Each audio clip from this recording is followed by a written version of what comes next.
So what I've done over the years is I've taken the system, I guess, that we implement and we use, and I've broken it down.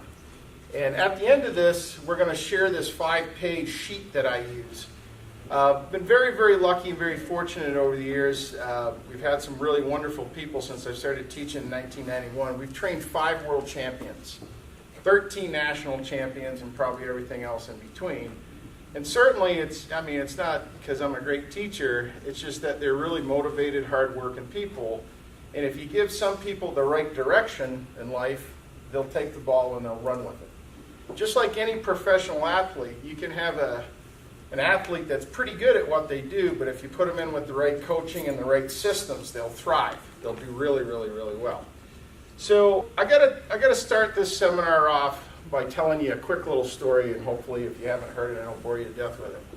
So in 1984, I was just thinking about making my transition and going into business. And I was a fisheries biologist for the state of New Hampshire, and I was actually the cold water fish specialist for the hatchery that I worked at. And we raised brook trout. So I decided that for a taxidermy competition, and I had been to taxidermy shows before that. My mentor, Richard Cristoforo, had brought me to shows back in the late 70s, and I went to the first 3 world shows with him, and it was great, and I got to see some really tremendous work, and I thought it was awesome. So I decided, well, now it's my turn. I'm gonna do this. Well, I thought to myself, well, hey, I'm a fisheries biologist. Who knows fish better than me, right? I know fish. I can tell you how they breed, how they breathe, how they swim, what their fins do. I can tell you all that stuff. So I figured, man, did I have this advantage?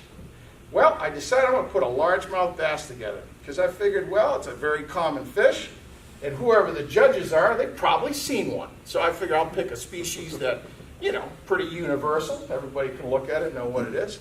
So, no cell phones back then, any of that stuff. So I'm driving from New Hampshire to Connecticut, which is about 2 hours from where I was living at the time. And I'm thinking to myself as I'm driving down there, once I win all this, and they anoint me with the great fish crown, and, give me my ribbons and my trophies or whatever else you get, I said, I'll explain to these people that I'm a fisheries biologist, and that's why my techniques are superior. That's why I know all this stuff. Well, got to the show, I got in there, and the first thing they said to me at the desk, amateur or professional, because they didn't have masters back then, and I went, I don't know. They said, do you do this for a living? I said, no. They said, amateur, and I went, okay, very good. Okay, and so I was an amateur. Well, did the show, sat in some seminars, met some great people that a couple of them are still friends to this day. And at the end, I remember what my old mentor, Richard Cristoforo, said, get a critique. That's your job. So Peter Wilson was the judge. He was the head curator at the Peabody Museum, which is Yale University's taxidermy museum there in Connecticut. And Peter was an older guy. He used to smoke a pipe, and he was kind of a cratchy old feller. And I got a 3rd place on my bass. Well, once I walked into that show and I started seeing all the other works in there, I went, they must be biologists too. Okay. They had pretty good techniques too. So I figured, well, I'm going to have a little run for my money here. Well, I got a 3rd place. And I went up to Mr. Wilson. I said, Mr. Wilson, I said, I'm Richard Krane, and I'm from New Hampshire, and I'm a taxidermist, and that's my bass, and you gave me a 3rd, and can I have a critique? And he said, young man, this is the worst fish I've ever seen in a taxidermy competition. Now, you got to remember, there wasn't a lot of taxidermy competitions back then. He says, clearly, you are overwhelmed. Clearly, you have no ability. Now, I'd be lying to you if I told you otherwise. I was frozen in shock, okay? Because I had all these expectations, and I thought I was going someplace, and clearly I wasn't going where I thought I was going. And he said, your eye sets are so bad. He says, I can't tell if this is a chipmunk or a squirrel or a beaver. He says, but you're saying that it's a largemouth bass here. I see that. He said, I don't know where to begin with you. He said, you don't do this for a living? I said, no, sir. He said, what do you do? Honestly, I'd be lying to you if I did not have the courage to tell him I was a fisheries biologist. Okay. I did not want to embarrass myself even deeper than I was. Well, as he was walking away, he turned back and he looked at me and he says, I really don't know how to help you, young man. He said, but why don't you learn how to set your eyes so I can tell it's a fish? And then he just walked away. And I sat there and I thought about this and I went, wow, maybe this isn't for me. And I went outside and threw up in the parking lot. True story. Okay, I know it's disgusting. You're eating. Probably don't want to hear that. Okay. Well, good. You're a taxidermist. It all works. Let me see. I got blood and guts on my hand, eyeball over here. Where's my sandwich? I drove home, and as I was driving home, I was reflecting on all this. And I thought about on the way to the show how hyped up I was and how positive I was and how these delusions of grandeur were in my head. And then on the way home, I went, wow, I couldn't have been 180 degrees that way if I tried. Well, when I got home, and you have to understand Richard Cristoforo. I don't know if anybody knows Richard or some of the old-timers here remember his name. But Richard, he judged the first 3 world shows, and he gave Sally Dames and Joe Combs and Joe Meteor all their first blue ribbons. And he used to be the curator at Harvard Shaw Museum. And a lot of the judges were museum people at the time because there weren't any award-winning taxidermists because there wasn't any shows at that time. So they, picked people that kind of knew what they were doing. They knew what they were doing. Richard is a pretty staunch guy, doesn't laugh a lot, doesn't smile a lot, real serious guy most of the time. And some people think that it's like he's like walking on broken glass. He's a pretty hard guy, and he's older now. He's almost 80 years old now. But Richard loves this story because he laughs every time I tell the story. So when I got home, I called him. He says, how'd you do, sport? I said, well, here's the story. So I gave him the whole story. Richard laughed for 2 minutes on the phone. I couldn't stop him from laughing.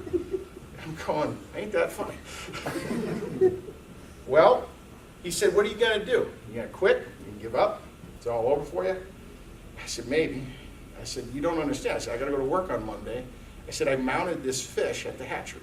These guys saw my fish at the hatchery. Now I'm going to go in with a 3rd place ribbon. And, they're going to go, what happened? Okay, and I'm not going to be totally embarrassed. He said, well, you can learn to lie. I said, well, I really suck at that, so probably not going to do that. He says, well, you better go in and tell them that taxidermists know more than fisheries biologists. I said, how about that? Didn't think of that. Okay, I had it in my head that I had some magic information up here that nobody else had.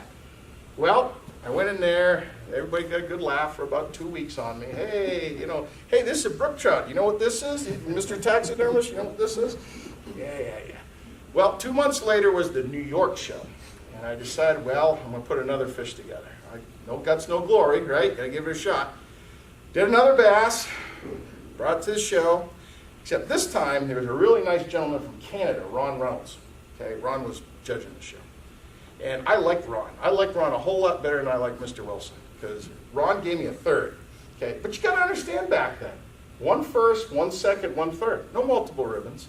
Okay, it made it better, I think, in some weird way, because if you didn't win, no big deal. Only 3 people were going to win something, so who cared, right?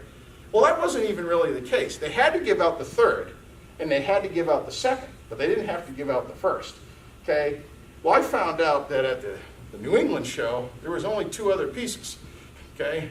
So I got 1/3, the other guy got a 2nd, there was no 1st. So I don't know what I won, but whatever I won, I threw up over it, okay? Well, I went to New York, and I got another 3rd place, and Ron Reynolds came up to me, and he said, you the bass guy? I said, yeah. He said, oh, that's a really nice fish, eh? And I said, oh, yeah, it is. And he says, well, what do you got for questions? I said, well, what can I do better? He goes, well, it looks like you do a pretty good job. Patted me on the back, walked away. That was my critique. I like Ron Reynolds. He was nice. Okay. Well, Peter Wilson was at the New York show. He was doing a seminar there, okay, on molding and casting, which I did not sit through, in fear of he would recognize me and point me out as the worst taxidermist he had ever met. So I thought to myself, well, if Richard Cristoforo found out that his buddy Peter Wilson was there and I didn't talk to Peter Wilson, then I'd probably be pretty cowardly in Richard's eyes, and he'd probably give me a lot of crap about it and grief about it. So I walked up to Mr. Wilson and said, Mr. Wilson, you remember me? I'm Richard Krane from New Hampshire. Remember me? I had bass at the New England show. And he said, I have no idea who you are, young man. I said, well, I have a fish here, and you're the only one that has looked at my work, and can you see if I'm doing better? And so he was really bothered by the whole thing, but he came over anyways, and he looked at my bass, and he had his pipe, because he used to smoke at the shows then. He said, young man, this is the worst fish I've ever seen in my life. He says, clearly, you have no ability. Clearly, this is overwhelming to you. just like hitting play on a tape recorder.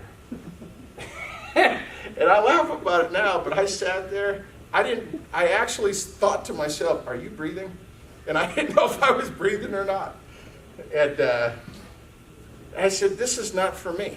I can't do this. I'm not going to be who I thought I was going to be. And man, here it was thinking, I had told my wife, I said, I'm going to leave the job at the state, benefits and, retirement and sick days and vacation days. And I said, I want to be a full-time taxidermist because my great friend and mentor, he worked in museums. I want to do that. And then I thought to myself, in that moment, it's not going to happen. Not for me. Can't do it. And when Mr. Wilson was walking away, he turned around and he looked back at me and he goes, nice eyesight, though. Okay. All of a sudden, it's like I got chills now just thinking about it. It's like the heavens opened up, honestly. And I went, oh, that's how they do you. Okay. Oh, I get it now. Aha. Well, you know something? Richard pointed something out to me, not then, but later. He said, who are you? Okay, you're just Johnny come lately. Okay, he said, we had to apprentice to get our jobs. Okay, clean the bathroom, go get me coffee, build a crate. Whatever was asked of them as apprentice taxidermists at the museums, they had to do. And because there wasn't anybody who was qualified to be a judge, what did the state shows do early on? They went and got museum taxidermists who were curators, okay? And what did the curators have to do? They had to judge young guys and smarty pantses like me who thought, they were going to win everything because they had a college degree and they knew what they were doing. And no.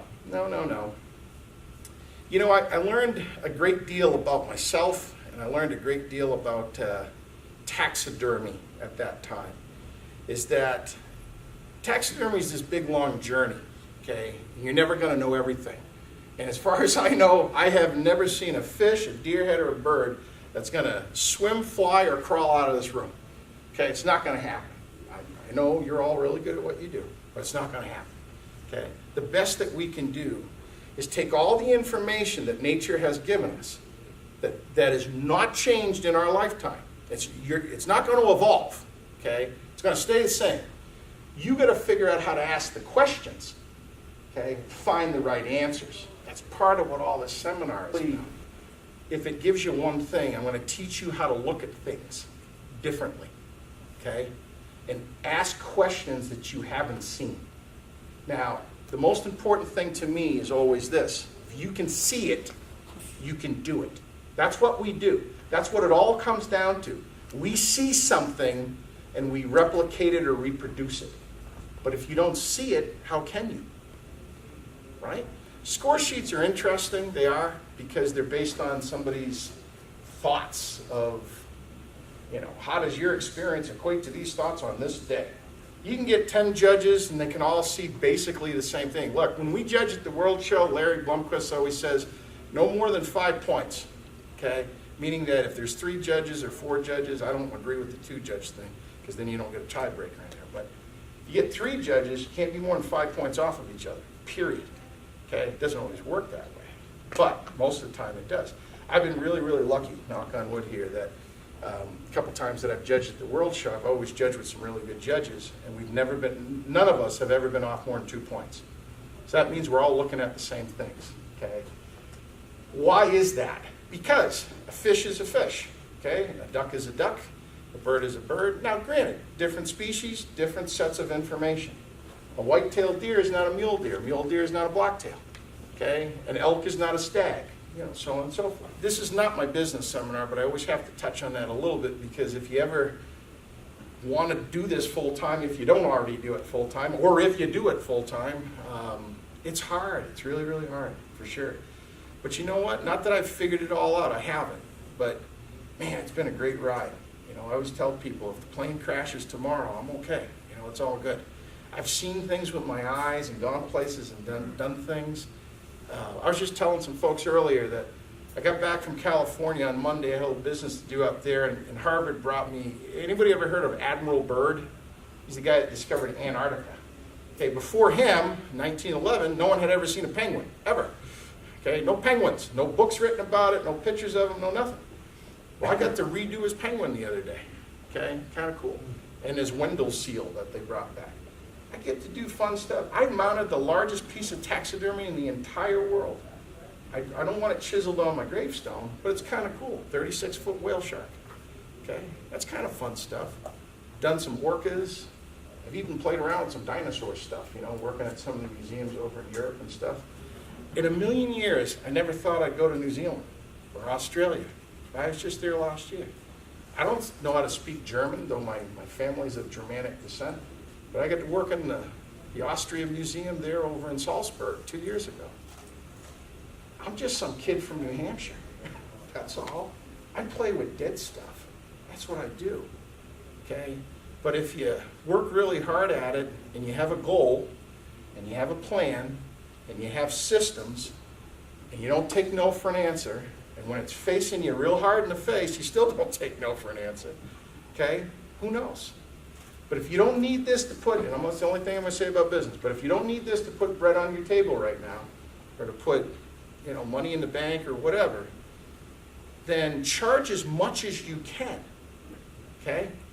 Do that now, because one day when you retire and decide that you're going to do this, you don't want to go through that learning curve. Because if you establish yourself at, you know, a price here, but you really need to be here, if you make that jump too late, you're a deal to anybody that brought you work before. But once you go up, now you're not a deal anymore. And anybody that brought you work, they're not going to bring it to you again. And anybody that's going to bring you work, once they found out you were a deal, they're still not going to bring it to you. So work it out. Just work it out now, okay? If you live in the Pacific Northwest, $700 for a deer head isn't really a lot of money. I see a lot of it now, okay? But if you live in Alabama, $500 is a lot of money for a deer head. Mannequin doesn't cost any different, though, does it? Ear liners don't cost any different, do they? Tanning, so on and so forth. It's just, we got this thing in our head, I can't get this in my area, okay? Well, they don't sell boats any cheaper in your town than they do in mine, I promise you that. They don't sell sunglasses, they don't sell pickup trucks, they don't sell computers, they don't sell the table, they don't sell coffee any cheaper, okay? So, work it out. If you want to be in business, go talk to somebody that's in business. Get a CPA, get an attorney, learn how to do contracts. That's all I'm going to say about that. That's not what this is about. But all right, I got to tell you the end of Peter Wilson, though. Okay, so I'm president of New England Association, 1991 and 1995. And somewhere 1992-ish, somebody told me that Peter Wilson had died, okay, that he had passed away. So I said, wow, if it wasn't for Peter Wilson giving me such a bad time, I probably wouldn't be where I am today. You know, I probably would have quit or gave up. So I said, I'm going to make a Peter Wilson Award. That's what I'm going to do. And I'm the president. I can do that. I can have the directors raise their hand. We can do that. So I made the Peter Wilson Award. It's kind of funny. So I'm up there giving out all the awards, and the last award I wanted to give out was the Peter Wilson Award. And I said, this is for, you know, most inspiring piece and blah, blah, blah, blah, blah. Because there wasn't Wasco's then, there wasn't a lot of the awards then. So associations had made up their own cool awards. Well, I'm walking off the stage with my officers and directors. I get halfway up the aisle, and here comes this little old man shuffling up to me, and it was Peter Wilson. And he said, Richard, I said, Mr. Wilson. He said, that was a fine speech. He says, when I retired from the Peabody, it was unceremonial, and they just gave me the door and told me that I was retired now. And he said, this was my validation speech. He says, what a moving, wonderful speech, and your vernacular and all this stuff. He says, but I'm not dead. He says, clearly you're still upset about your bass.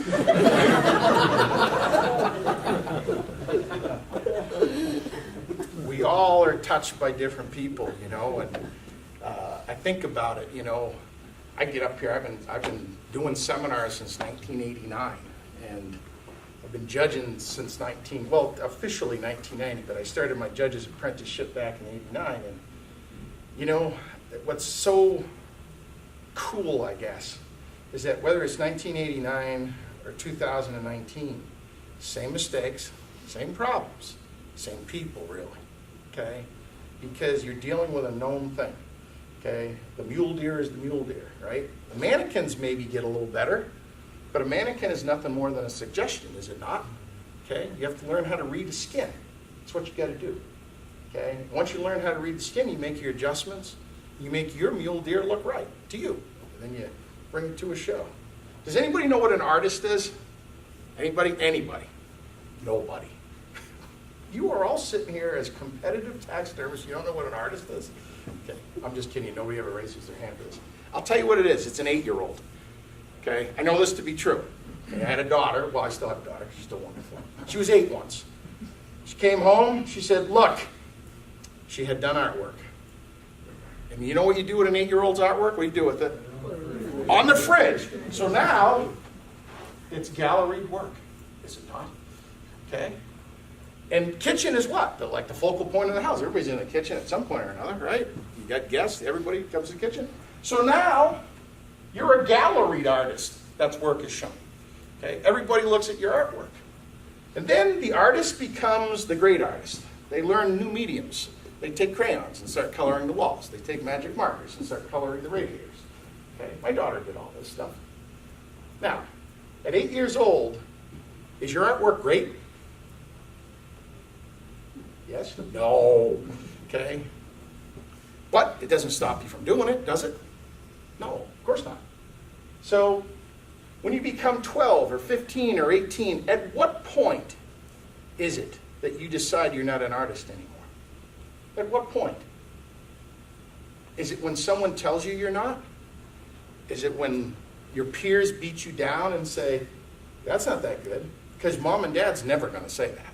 They're just going to go, oh, that's wonderful, and they'll hang it on the refrigerator, right? But when you're 21, you don't hang your artwork on the refrigerator, do you? No. Why? I do.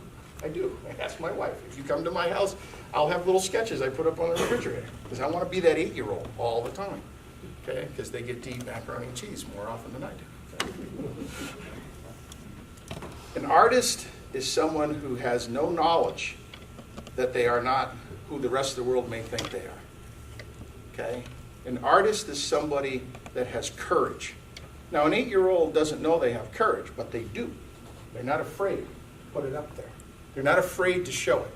I want you to think about how insane it is to be a taxidermist. You go home, right? You work in your shop. You take a deer head, or you take a fish, or you take a bird. Okay, God created this thing already. We already know what it looks like. There are pictures. My cell phone has pictures of what a largemouth bass looks like. God, I wish I had that back then. Okay. And then what do? We try to recreate it, do we not? Is that what we do? Okay. From that point, you crazy people come and bring it to a show with your other peers. You're going to show your work that you've done to your other peers who are going to judge you, whether they say it to your face or not. And then you get a professional peer, that's some old crudgy like me that's been around for a long time, that's judged a few shows. And we're going to professionally give you an opinion about your piece. Okay? And if you don't get a first place ribbon, if you get a third place ribbon, what are you going to do? You're going to go home and quit? Okay? No. Well, you could. You're not going to advance that way. You have courage. You are here. Okay? Mark McLean was telling me back there that there's 12 taxidermists here in Billings. Where are they? Anybody here from Billings? Well, nearby. 3. Where's the rest of you? Oh, what? There's nothing to learn here at a taxidermy convention? There's nothing to learn here with your peers and your friends and your fellow taxidermists? No. They're not here because there's no courage, no guts, no glory. You don't learn anything by staying home. You don't. We weren't trying to be rude, but Mark and I were talking old bastard taxidermy back there. That's what we were doing. And back in the 80s, the supply areas used to put on events, okay? We didn't come for the ribbons. There was only 3. That's all you were going to get. They didn't have to give out the first one, okay? We came to hang out. You could learn more in the bar than you could at the seminar sometimes. Hopefully that won't be the case today, okay? But that's the deal, okay? Don't lose your 8-year-old, okay? You guys are crazy. You're all nuts, for real, okay? Not really, but you have that crazy courage in you. That's why you're here, because you want to do better. You want to learn. You want to do more. I don't ever get to listen to these meetings. It was so awesome. I get to sit back there and listen to it. Well, what if a person wins this and we don't want them to come to the show, but we don't not want them to come to the show, and we don't want to offend them, but we don't want to be offended? And I'm listening to all this. I'm going, oh, wow, the same conversation from 30 years ago. Cool. Okay, awesome. Same thing. Word for word almost. Same passion. You know what? You all want to do better. But here's the thing. If I gave you a cash prize for coming to the show, would you come to the show? Some people would. But the majority of people that come to the show because they want to be validated. They want to feel good about what they do. They want to feel right about what they do. They want to know that their eye set is done well, done correctly. And if 2 judges or 5 judges looked at the same eye set, they would all say the same thing. Well done. Well done. Okay? Then you know, eye sets, check. Okay? But how else do you know that? You're not going to know that unless you're here, right? Look, I'm just a judge. That's all I am. 56 years old and been doing this for a long time. And all I bring to the table today is my experience till today. Tomorrow, if I could learn something new, I would. I will. I'll try. I will. Okay? But not always. Look, you know, I've had students say to me, well, if Joe Meter ever competed again at a show, you know, would he ever compete? Look, at the World Show, you're not there to learn. You're not. I don't want to sit here and tell you that everybody's here to learn. No, at state shows, you're here to learn. World Show, you're there to win. But if somebody could tell Joe Meter, hey, Joe, here's this reference picture that I have, and I see this up on your deer here, and, you know, this is different. And if Joe looks at that and goes, oh, by gosh, it is, then Joe learned something. And I know this only because I've asked Joe this question. If you can learn something, it's the greatest day you'll ever have. It is. Because now you've found something new that you didn't have for all those years. Okay? It's like finding the key, like finding some magic or something. Not that there's, you know, magic or something, but that's what it is. Okay? So, that's my introduction, just to let you folks know how grateful I am to be here and how grateful I am that you are here. Okay? Because you are my people. You are the people that inspire me because you have courage. You are here. Okay? You're not somewhere else. Now, I had a little effort getting here. Okay? And as I was driving to New York in the middle of a blizzard, my wife says, why are you doing this? Okay? You don't have to go to the show. Are you insane? Okay? If something happens to you, I can't mount a fish. That quote unquote, that's what she said to me. I said, I know. I'm all right. I'll drive slow. I'll get there. We'll get there. Okay? I said I was going to come. Okay? That's what I do. I say to myself, I'm going to learn how to do something better. That's what I do. Okay? It's exactly what I do. People come out and they do workshops with me. Yeah, we have fun. It's a blast. But I also get pretty intense about it too. Okay? Because you've given me your time and your money. Just like here. The amount of time you put into a mount, or even if you don't have a mount, okay, the amount of time that you've put in, the discipline, the dedication, the lack of employment during that time, the money you've spent, the hours you've driven, the hotel costs, the food costs, everything else. My job is to look at your piece with the most objective eyes that I can and tell you what you're doing well, where you need a little improvement too maybe. But we're going to look at where you need some improvement. We're going to look hard because we're going to agree before we walk away that what I'm saying to you is correct based on information, not my opinion. Look, I'm not here to poo-poo on any judge, but any judge that tells you, well, this is how I do it, or in my opinion, who cares? Okay? Look, I've seen enough fish in my lifetime, okay, to know one thing to be true. Don't ever say never. Okay? I know that to be true. And it's probably the same for everything else in nature. But I will tell you one thing. Your job is to make me do mine. And how do you make me do mine? By asking me why. Okay? If I say that I found something or an area that needs some improvement, why? And then we'll look at it together. Don't take my word on anything. I mean, I'd like it if you did. It'd make everything go quicker. Okay? But don't. I am here for you. Okay? Sometimes my critiques are 5 minutes. Sometimes they're 25 minutes. Okay? I try to write as much information on your score sheets. Look at your scores, sure. But you know, it's just a number. Okay? The blue ribbon. Oh, the holy grail. Okay? Look, we're going to cover this a little bit. What's the difference between a third and a second? What's the difference between a second and a first? It kind of depends on the judge, really. But it really depends on you. If you make the same mistakes over and over again, it's probably not going to change for you. Frank Catula, anybody know who that is? Frank Catula? Okay. Frank's a good friend of mine. I judged Frank at his first 2 shows. Okay, his very, very first show, I gave him a 3rd. Okay, he didn't like me very much. He argued with me. Okay, I won't argue with anybody. Okay, I don't have to. I get information. Okay, I let my information. You can disagree with me and not like me. It doesn't change the truth. Okay, it doesn't change the facts of things. Okay, if I was 2 inches taller, whatever. But it's not the case. I am what I am, and it is what it is. Frank called me 6 months after his first competition. He said, "Do you remember me?" I said, "I do." He said, "I'm sorry." I said, "About?" He said, "I read my sheet." He says, "Book, actually." He says, "You wrote 3 pages." I used to staple pages to stuff. He said, "I didn't know any of these things." I said, "Well, good. Okay, now you're looking. Now you're in a different direction." So, jump ahead several years. I had judged Frank many times over the years, and he's been out to our place. And he said to me at one of the world shows that I was judging, he said he had just taken 2nd best in the world. He says, "Will I ever win a world title?" I said, "No." He said, "No?" I said, "Is that what you wanted to hear?" He said, "No." He says, "Why?" I said, now you're talking to me. Now you're asking the right question. I said, "You keep doing the same things over and over again. You keep thinking it's going to be different. You're going to capture lightning in a bottle. Stop capturing lightning in a bottle. You're going to get electrocuted." Okay?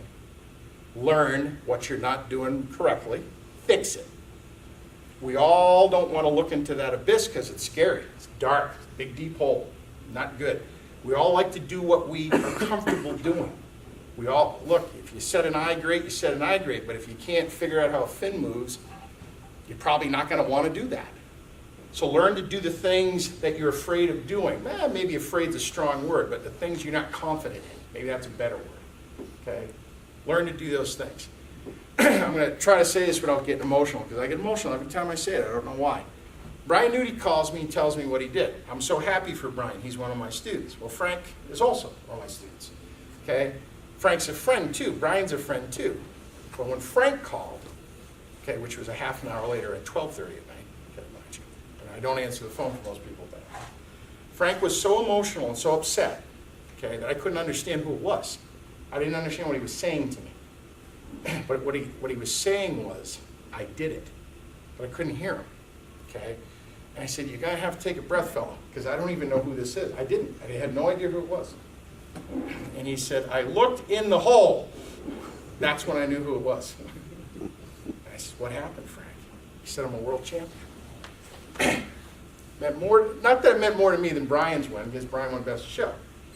But it meant so much to me because there's a guy I can relate to. Frank's stubborn. He's hard-headed like me. Okay, he's Polish and I'm Austrian. Okay, so I mean it's that whole stubborn thing going on there. Frank worked so hard to do it, and the last piece of his puzzle was to undo what he did and relearn to do what he did right and incorporate what the things he didn't want to do. Does that make sense?